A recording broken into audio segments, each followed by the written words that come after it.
Good afternoon. Today I would like to share with you a little information about a tiny country called Andorra. Its unique political and social history, its origins, and the balance it maintains on a greater international level. Located as a tiny pocket valley in the mountainous borders between Spain and France, Andorra's history is very closely tied to these two countries in the most intimate way. For over 700 years, a Frenchman and a Spaniard had what you might call dual custody over Andorra. In the year 803, Andorra came under the rule of Emperor Charlemagne. He was the first emperor of the Holy Roman Empire, and he was the ruler of a great domain.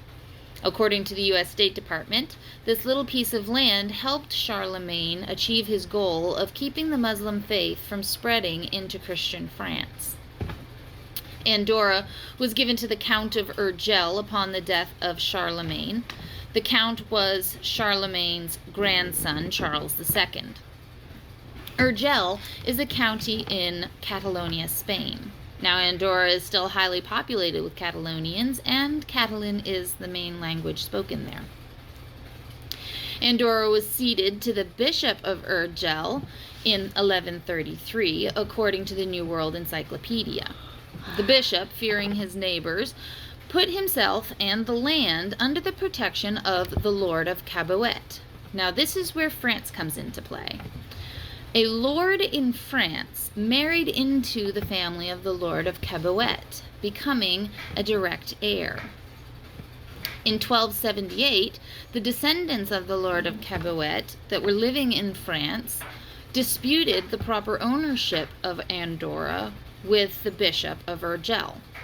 The conflict, according to the BBC News, was settled by signing the Peerage Agreement, stating that sovereignty over Andorra would be shared equally.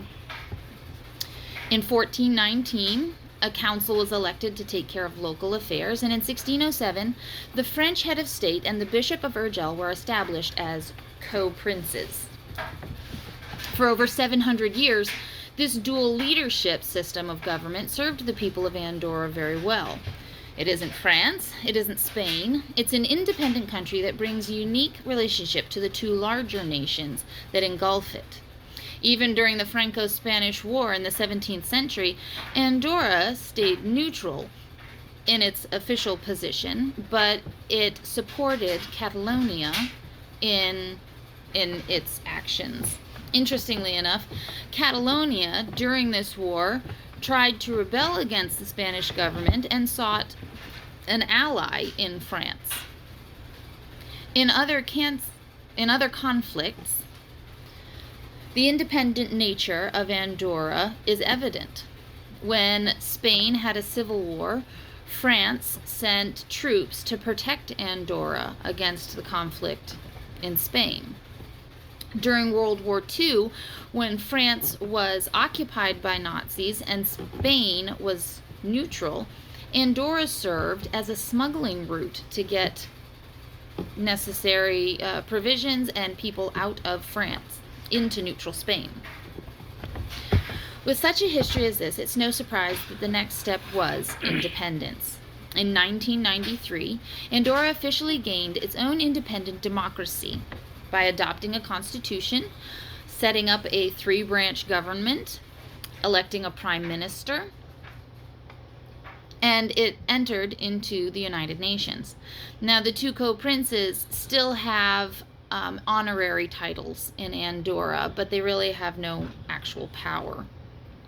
In conclusion, I have shared with you today a little about the Andorran political system, the history of its origin, and the balance it maintains on a greater international level.